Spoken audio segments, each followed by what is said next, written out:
오늘 하나님의 말씀은 사사기 11장 29절부터 40절 말씀입니다.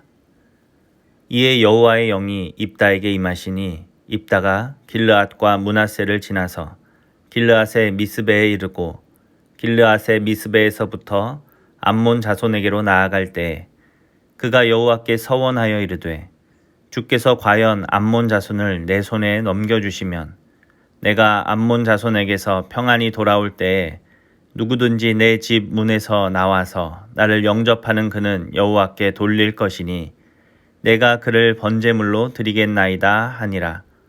이에 입다가 암몬 자손에게 이르러 그들과 싸우더니 여호와께서 그들을 그의 손에 넘겨주시매 아로엘에서부터 민닛에 이르기까지 20성읍을 치고 또 아벨 그라밈까지 매우 크게 무찌르니 이에 암몬 자손이 이스라엘 자손 앞에 항복하였더라. 입다가 미스바에 있는 자기 집에 이를 때에 보라 그의 딸이 소고를 잡고 춤추며 나와서 영접하니 이는 그의 무남 동료라. 입다가 이를 보고 자기 옷을 찢으며 이르되 어찌할꼬 내 딸이여 너는 나를 참담하게 하는 자요 너는 나를 괴롭게 하는 자 중에 하나로다. 내가 여호와를 향하여 입을 열었으니 능히 돌이키지 못하리로다 하니 딸이 그에게 이르되 나의 아버지여 아버지께서 여호와를 향하여 입을 여셨으니 아버지의 입에서 낸 말씀대로 내게 행하소서. 이는 여호와께서 아버지를 위하여 아버지의 대적 암몬 자손에게 원수를 갚으셨음이니이다 하니라. 또 그의 아버지에게 이르되 이 일만 내게 허락하사 나를 2달만 버려두소서.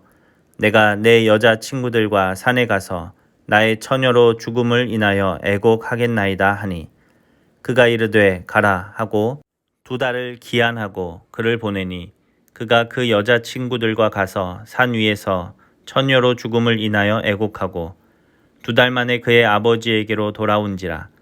그는 자기가 서원한 대로 딸에게 행하니 딸이 남자를 알지 못하였더라. 이것이 이스라엘의 관습이 되어 이스라엘의 딸들이 해마다 가서 길르앗 사람 입다의 딸을 위하여 나흘씩 애곡하더라. 아멘. 오늘 하나님 말씀의 제목은 어리석은 거래입니다. 오늘 본문은 입다가 길르앗의 대표가 되어 암몬과의 전쟁에서 승리하는 장면입니다.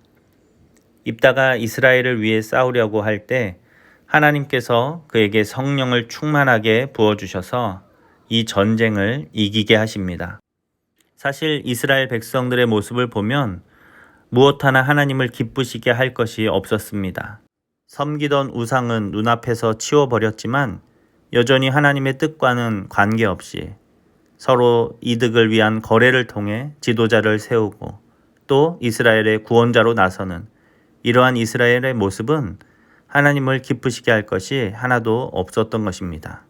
입다와 길르앗의 장로들은 서로 철저하게 자신들의 이득을 위해서 움직이고 있을 뿐입니다. 하나님 나라와 주님의 영광을 위해서 싸우겠다라는 사람은 어디에도 찾아볼 수 없습니다. 그러나 놀라운 사실은 무엇이냐면 그럼에도 불구하고 하나님께서는 입다에게 성령을 충만하게 하셔서 암몬 자손에게서 큰 승리를 거두게 하신다라는 것입니다. 하나님께서 이렇게 입다에게 성령을 충만하게 하시고 이 전쟁에서 승리하게 하시는 그 이유는 무엇일까요? 그것은 바로 하나님의 사랑 때문입니다. 자기 백성 이스라엘의 곤고로 말미암아 근심하시던 그 하나님께서 더 이상 그들의 고통을 지켜볼 수 없으셨기에 입다에게 성령을 부으시고 그들에게 승리를 주신 것입니다. 오늘 말씀을 통해서 우리는 자기 백성을 사랑하시는 하나님을 만나게 됩니다. 하나님 앞에 선한 것이 없음에도 불구하고 자기 백성을 불쌍히 여기시고 구원해 주시는 하나님, 죄인인 우리를 위해 예수님을 십자가에 내어주신 하나님, 그분이 바로 우리가 믿고 섬기는 하나님이시다라는 것이죠. 사랑하는 성도 여러분, 어떠한 상황 속에서도 하나님이 우리를 사랑하신다는 이 사실을 잊지 마시기 바랍니다. 힘을 내시고 다시 하나님의 손을 붙잡고 일어서는 주님의 자녀가 되시기를 주님의 이름으로 축복합니다. 하나님께서 입다를 통해 이스라엘을 구원해 주셨는데 그런데 하나님이 주신 이 승리가 입다에게는 슬픔이 되고 있습니다. 왜냐하면 그가 함부로 하나님 앞에 서원하였기 때문입니다. 입다는 전쟁에 나가기 전에 하나님께 서원을 합니다. 암몬 자손에게서 승리하게 하시면 집으로 돌아올 때 처음 자기를 맞아주는 자를 하나님께 제물로 드리겠다라는 것입니다. 아주 무서운 서원이지요. 입다의 귀환을 처음 맞이하여 준 사람은 바로 입다의 외동딸이었습니다. 하나님이 주신 이 승리가 입다에게는 고통이 되어 버렸습니다. 입다의 이런 경솔한 서원은 이스라엘의 영적 상태를 그대로 보여주는 것입니다. 사람을 제물로 드리는 이 제사는 몰렉이라는 우상을 섬기던 자들이 하는 행위였습니다.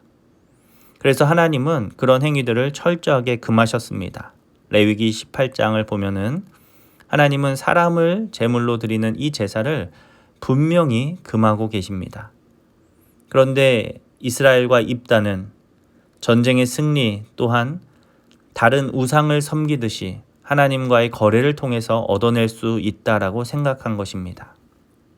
그래서 그는 섣부르게 서원을 하였고 그 서원을 통해서 승리를 쟁취할 수 있다라고 생각했던 것입니다. 그런데 오늘 본문을 잘 읽어보면 하나님께서는 입다의 서원 때문에 이 전쟁을 이기게 해주신 것이 아니다라는 것입니다. 입다가 하나님께 서원을 하기도 전에 하나님은 먼저 입다에게 성령을 충만하게 부어주셨습니다. 이것은 이 전쟁의 승리가 입다의 서원과 아무 관계가 없었다는 것을 말해주고 있는 것입니다. 입다의 어리석은 서원은 하나님이 주신 승리를 마음껏 누리지 못하게 할 뿐 아니라 자신과 가정과 온 공동체를 괴롭게 할 뿐이었습니다. 사실 입다는 이 괴로움에서 얼마든지 벗어날 수 있었습니다. 먼저는 이 서원 자체가 하나님의 말씀을 역행하는 서원이기에 이행할 이유가 없기 때문입니다. 또 두 번째로 레위기 27장의 말씀처럼 사람의 값을 돈으로 환산하여서 하나님 앞에 드릴 수 있었습니다. 입다는 자신의 딸을 드려야 하는 상황이기에 여자의 목숨값인 은 30세겔로 하나님 앞에 드릴 수 있었다라는 것입니다. 그러나 하나님의 뜻도 하나님의 말씀도 몰랐던 이 사사시대의 사람들은 우상을 섬기듯 하나님을 섬기고 있었으므로 이러한 비극을 맞게 된 것입니다. 하나님은 거래의 대상이 아닙니다. 우리는 하나님을 조정하거나 하나님을 도구로 사용할 수 없다라는 것이죠. 자격 없는 우리에게 은혜를 베푸시고 우리를 구원하신 그 하나님 앞에 감사하며 단지 그분을 마음을 다해 섬길 뿐인 것입니다. 우리가 아직도 하나님을 도깨비 방망이처럼 우리가 그렇게 생각하고 있는 것은 아닙니까? 나의 도구처럼 하나님을 여기고 있는 것은 아닙니까? 우리에게 은혜를 베푸시는 하나님을 경외함으로 그분만을 섬기는 주님의 자녀들이 되시기를 주의 이름으로 축복합니다. 기도하겠습니다. 하나님 아버지, 오늘 말씀을 통해서 당신의 백성들을 사랑하시는 그 하나님을 만나게 하시니 감사합니다. 그 하나님의 사랑을 누리며 살아가는 주님의 자녀가 되게 하여 주시옵소서. 하나님을 도구처럼 이용하려 하는 것이 아니라 나를 사랑하시는 그 하나님을 나도 사랑하며 그 하나님을 섬기며 살아가는 주님의 자녀들 다 되게 하여 주시옵소서. 감사드리며 예수님의 이름으로 기도합니다. 아멘.